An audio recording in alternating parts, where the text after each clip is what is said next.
Welcome. It is Mysterious Forces Live, and it is live. It's me, back from Near Dead. Unlike some other people, I won't mention any names. Resistance is futile. Like and subscribe. Resistance is futile. Like it, subscribe it, and hit the little bell. I don't know why I'm so aggressive about that. The professor, he's been very aggressive with me on that. He said if I don't pick up 5 more subscribers tonight, he's going to throw a bag of kittens in the river. I think it's horrible, so don't let him do that. Somebody, 5 people subscribe. Welcome. It is. I don't mean to be so morbid. It is Friday, May 17th, 2019. Thank you so much for being here. And you see what the title is, and we'll get to that. But I'm not going to get that heavy so quickly at the top of the show. I want to thank a lot of well-wishers and people that said hello. I've still been ducking out of social media. I haven't been quite ready to like fully come back. Every once in a while when I find stories and stuff, I post them and I send them, but I'm sure that I've got tons of messages backed up, and I don't really have a good reason for why I'm not. It's hard to get back into that because I think I was overdoing it before, and I had to kind of pull back from it because it was really kind of consuming me. So I'll come back. I'll come back over the weekend. How's that? I'll come back to Facebook. I'll come back to Twitter. And I'm feeling better, so that helps. And I had a lot of well wishes. I was in the hospital a couple of weeks ago. Not a good time. Decidedly not a good time. And was feeling pretty rough. And so the professor suggested I take a break. And I did. I just kind of needed a while to rest up. And I do have a surgery outlining that will fix this, but it's out. So it's going to be sooner than later, but I'm still in that gray zone. But thank you for all the well-wishers. And if you have messaged me on Facebook or through social media and I haven't answered, it's because I haven't been there at all. I'm not ignoring you. I just wanted... my partner is an occupational therapist for children, and she's got this yes and no.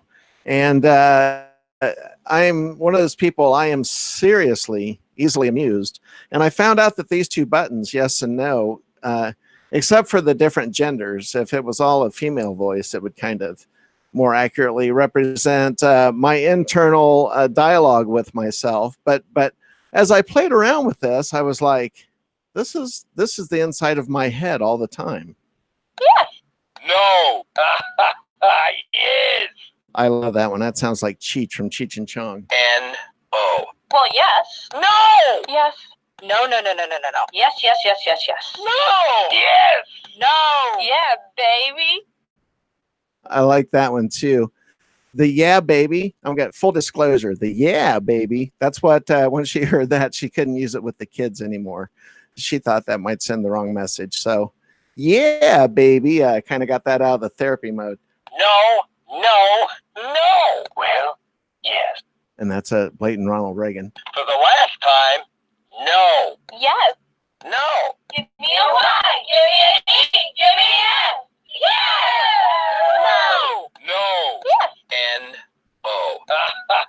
Yes. I got to end it on that one. Yes. I can't tell you how much I love that. And you know what? I did listen to that. I was like, that is like, every decision I make. Where should I have dinner? Yes, no. That's my internal dialogue writ large. I was shocked to find that. And like I said, I am easily amused, and I am not going to blame anyone for criticizing me for actually doing that on the air, because if nothing else, it's a statement about my psychology. More than anything else. Satellite Mercy 4. Say hello, goodbye. Hello, everyone. Yes, welcome. Thank you. I'll be keeping an eye on the chat room. CW is live right now. I have a feeling much like a tornado vortex. He's sucking away. I can feel him sucking away the viewers as we speak. And I could really run with the concept of sucking away the viewers, but you know what?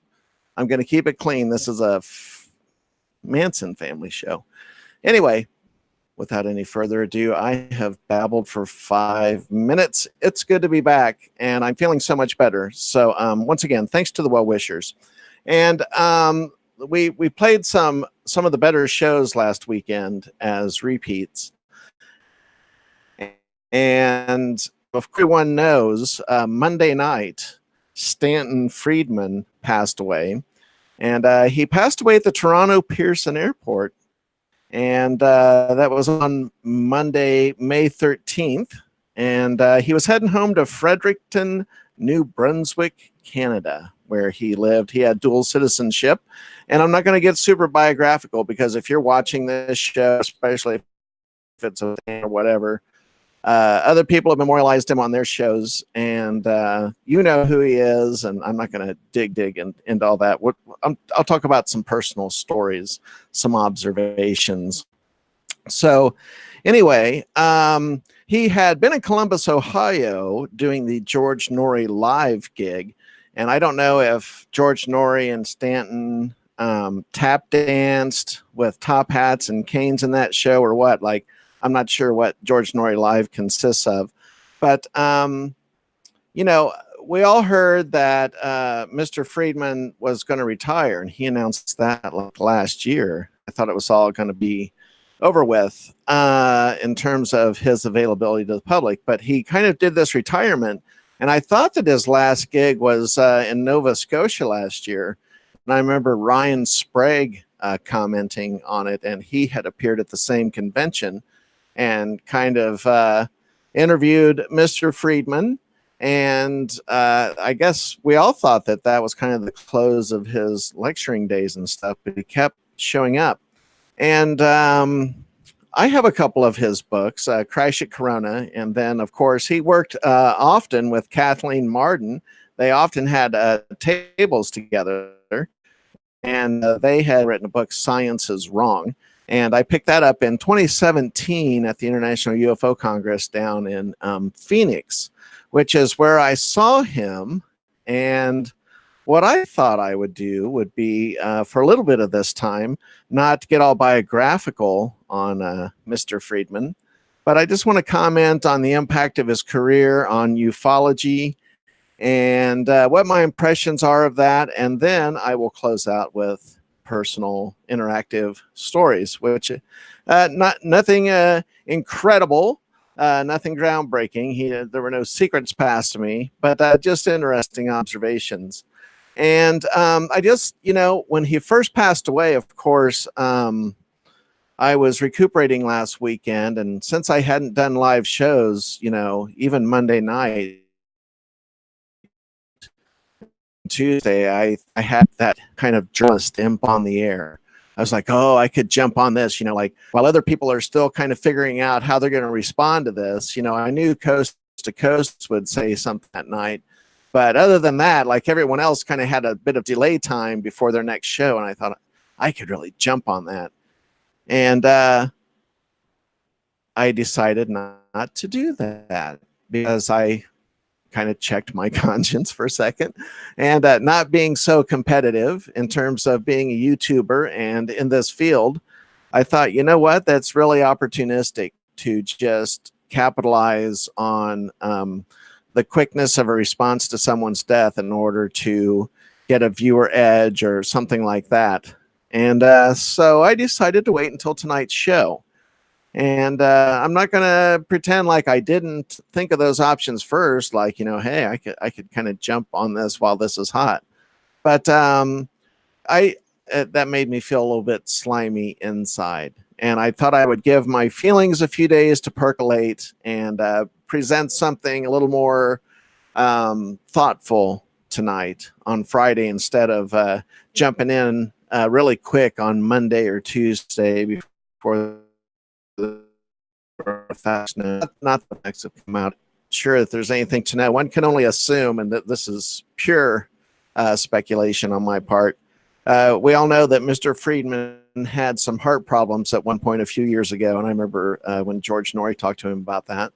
And one can only assume that if he was out and doing public engagements and he had other events scheduled for the future, that he wasn't like sick and deteriorating at home in like a hospice situation, but that he was out working and probably had heart problems, hence his sudden passing at the airport. And I don't know. I think there's something to be said for people who pass away while engaging in their work. Maybe not so much if you work in a factory or something like that. I think it's kind of unfortunate to pass away at work. I would like my last few minutes or however long I had. I wouldn't want my last 8 hours or whatever to be at work. I'd almost rather choose anywhere but someone else's employment. But, you know, he was traveling, and that was the lifestyle of these researchers. And I don't know if it would be proper to call Stanton Friedman the father of ufology. I think that might be a bit too much. I think that might maybe be putting too much on his mantle, but certainly Stanton Friedman, J. Allen Hynek, Jacques Vallée, lots of people of that ilk who were out there in the public eye early on, late 60s, early 70s, all through the mid 70s, even into the 80s when a lot of this stuff wasn't very popular. And of course, you know, everyone knows that Mr. Friedman was the one who really brought to the public consciousness the Roswell case. And once that changed, once that got out there in the public consciousness, I mean, look what an impact it's had. So Roswell, his stance on Bob Lazar, interesting. He didn't really believe Bob Lazar. And I guess I'll start to get into my personal experience a little bit with this. My first time really jumping into this whole scene was 2017 in February. I didn't mean to say that so strangely. February, that's the proper way to pronounce it. I went to the International UFO Congress. I had heard about it. I was really interested. And so I was not disappointed. That's the first place where I met Richard Dolan, Friedman, Kathleen Martin was there, Travis Walton was there. It was, for me, it was like this who's who of ufology. So I was kind of in heaven. And I remember seeing Stanton participate in a panel. If I remember correctly, he did not do a lecture in of himself that year, but he participated in one or two panels and then had a table. So if I'm wrong about that, please correct me, and I stand corrected. But he, you know, Mr. Friedman didn't come off all the time as Mr. Personality. Like, I thought he was a great researcher, a knowledgeable man, but he never struck me as someone who would be fun playing quarters with, or partying with, or hanging out. I was like, you know, this guy is probably pretty dry. And that's probably pretty accurate. So my first interaction with him was I had been busy at the convention, and I was kind of hanging with my friends and trying to figure the whole scene out. And finally, I saw him sitting at his table with books. And he was alone, a crowd of people around. I thought, this is a good time. And I wasn't really fully paying attention. I just kind of saw him and approached his table. When I got up there, he's eating a sandwich. And it was this big sandwich. And he looked really hungry because he was like actively eating this sandwich. It was a little bit messy. He's got a napkin. And I got up to his table, and I stood there, and I thought, you know what? The guy's eating lunch. And a few things hit me all at the same time. It's like, doesn't this guy have an assistant? Why does he have to eat at his book table? Why doesn't he go away and eat and come back? I was like trying to put a lot of this together. Like, Stanton can be sitting at a book table eating a big sloppy sandwich. It just kind of came off to me that way. So I kind of like didn't say anything, and I kind of went away and kept an eye out of the corner of my eye and let him get down with his sandwich and when he's putting his lunch away. So then I kind of went back. But I didn't draw his attention too much while he was eating, and that's probably why. But when he wasn't eating and I went back and I was talking to him, I tried to strike up a conversation with him. It's very nice to meet you. I was getting like a lot of terse one-word answers. Well, and what I didn't realize was that him, Martin, had pre-autographed the inside of some of these books. So to save time on asking for an autograph, you just kind of knew that it was signed. Well, I didn't know that. So I'm like looking at the different titles, what's available, and I'm trying to make a judicious choice here. And I'm trying to strike up a conversation with him. And at first, he just looked at me. He didn't say anything. And I was, I had that moment. I was like, okay, and with really red hair. So yeah, the freak shows rolled into the UFO all meeting up, and yeah, I don't know. He just had this look on his face, like I don't know this to be a fact, but I'm thinking he didn't approve. I don't know if he did or not, and maybe I'm laying something on Stanton Friedman that's unfair. I'm just telling you what I felt in that moment, being there with him, kind of like non-responsive. He was I saw the wheels turning. He was trying to figure me out, but at the same time, he was certainly not engaged or interested in making me feel comfortable or smiling or anything like that. Like, it didn't happen. He seemed very grouchy. And I was like, I bought the book. I picked up a Crash at Corona, and Science Was Wrong. And I was like, would you mind signing these? And he goes, a second time? And, then I realized that the books had been signed once. And I was to dip in Stanton Friedman's salsa, so to speak. It was just I didn't realize they had pre-signed them. And so then he kind of grouchy, he signed it. And I was like, this is not the Stanton Friedman experience that I expected. And I'm not slagging on him, okay? I'm not talking ill of the dead. There is a point to this. Let me get to it. This isn't like a negative thing. So, I had that experience with him, and he was very short and kind of grouchy. And so I kind of went away with my tail tucked between my legs, and I'm like, okay. But I watched him over the course of the convention, and I saw him sitting there in the chair and talking to people. And there, he got big crowds at times, and he always got great responses during his lectures. And to me, he looked a little tired. And, I have a background in show business, and I'm always looking for that, whether it's a public speaker, a performer, a comedian, a musician, people who do live presentations or appear live. Like, I have a very critical eye, not in the sense of being critical of them, but just overall assessing.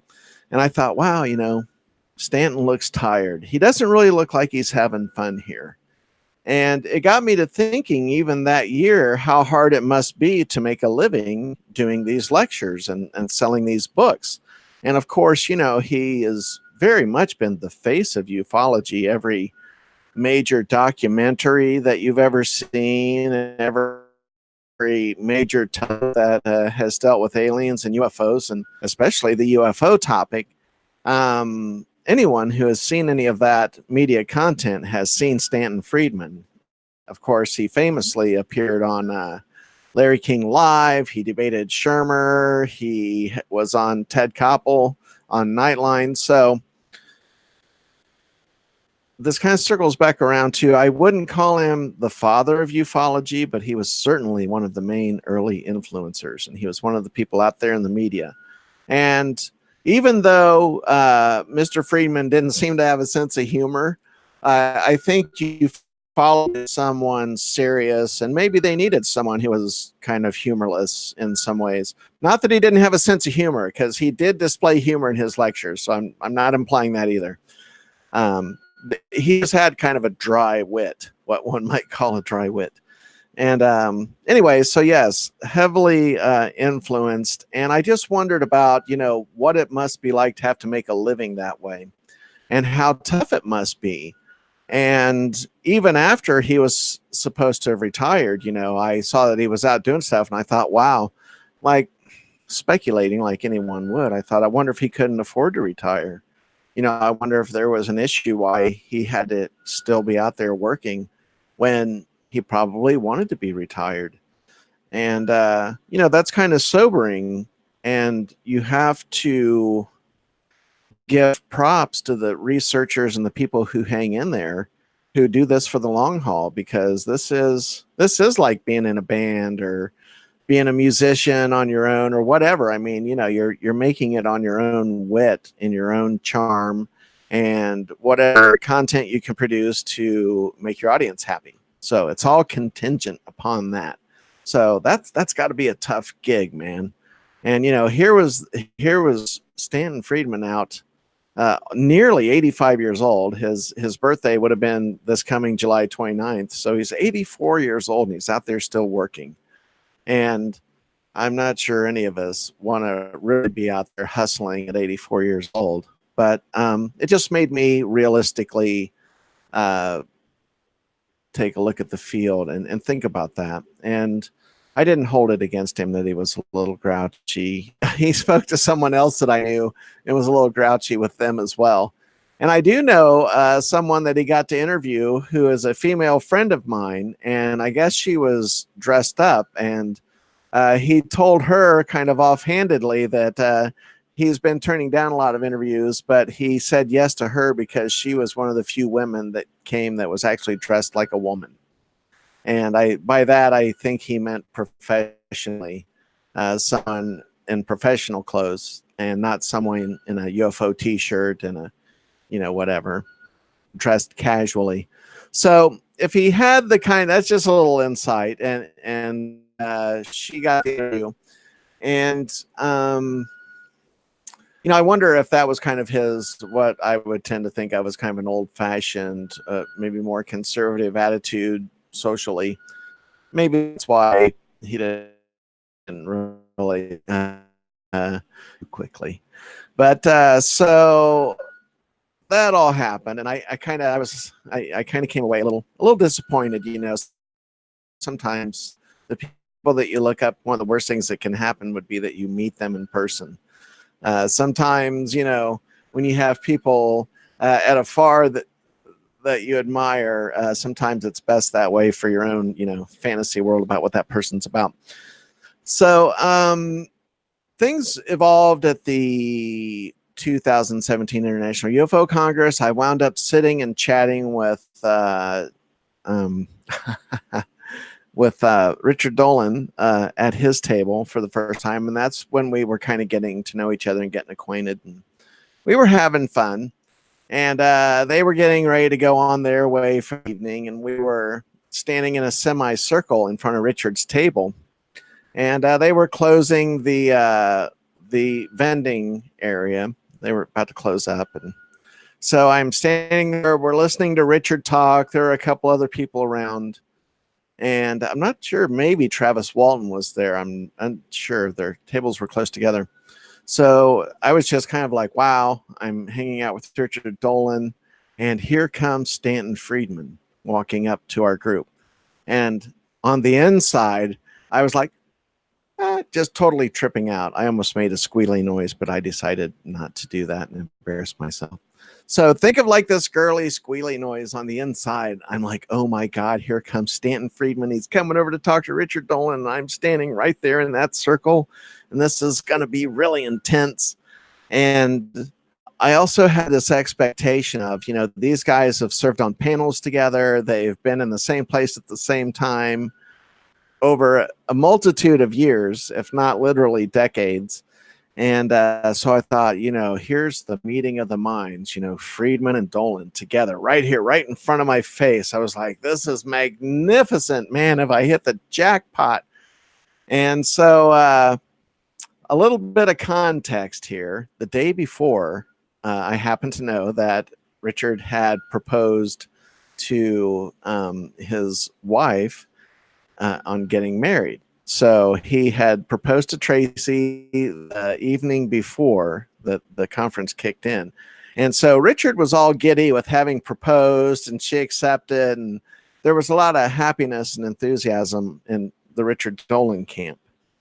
So I was like, oh my God, I'm going to be privy to these old friends meeting, and it's going to be like old times. I'm going to be here to witness it. It's like, one of the Beatles is meeting Eric Clapton or something. You know what I mean? Like, I'm going to see this. So here comes Mr. Friedman up, and there's Richard, and Stanton Friedman walks up, and he's about 3 feet from Richard Dolan, and he stops. He kind of stiffens. Like I was looking for the hug. I thought they were going to come in for the hug. I thought they were coming in for the handshake. I was like, these guys are buds. And Stanton Friedman stops, and he kind of stiffens, and he goes, hello, Richard. And Richard Dolan is standing there, and he goes, well, hello, Stanton. How are you? And he reaches out his hand, and stiffly, Stanton Friedman reaches out his hand and shakes Richard's hand. And I was like, oh, this is not the warm meeting of the buds that I had anticipated. It was a little bit frosty. And even though it wasn't exactly what I had anticipated playing out in front of my mind, or in my mind, seeing this play out, it was educational nonetheless. I was like, oh, it's icy. And I'm not saying anything. I'm not making assumptions about how Richard Dolan felt about Stanton Friedman or vice versa. I'm just telling you what I witnessed and my personal impression. I cannot attach any outward objective truth to Richard Dolan or Stanton Friedman, either one, or pretend to know their inner reality. So I'm not doing that. I'm just telling you what I saw. And so Stanton Friedman's like, well, how are you, Richard? It's been a while. And as if that's some kind of impersonation. And Richard was just kind of giddy and sheepish. He goes, oh, we're having a great time. He goes, by the way, this is my fiance, Tracy. She has come with me, and I proposed to her last night, so we're newly engaged. And he's still stiff, and Stanton Friedman standing there, oh, that's very nice. Congratulations, Richard. And it was like, I was like, oh my God, like Stanton Friedman doesn't want to fucking know this guy. You know what I mean? It was like, oh, it's icy. It's competitive. And that was my first little glimpse behind the curtain of, and I'm not implying there were politics between them. These two guys appeared on several panels together. Like I said, I'm just telling you my impression of the moment. Any deeper context of any relationship they may or may not have had with each other is beyond my personal knowledge. I'm just gossiping here. So I was surprised at a little bit of an exchange. Well, I hope to see you around. Blah, blah, blah, blah. I'll see you later. Goodbye. And I was like, I don't know. I was blown away by that. I would have thought all the times that these guys had appeared in different venues at different events together, that there would have been some really heartwarming camaraderie between them.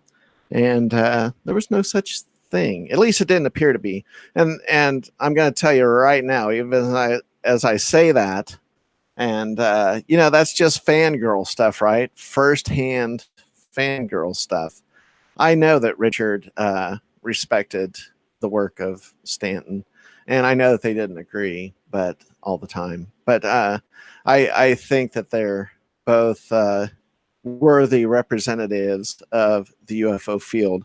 And that was just the interaction. And so I saw that Richard had commented on Stanton's passing earlier in the week. And I tuned in especially to Coast to see what George Norrie was going to say about it. And I didn't know that he was returning.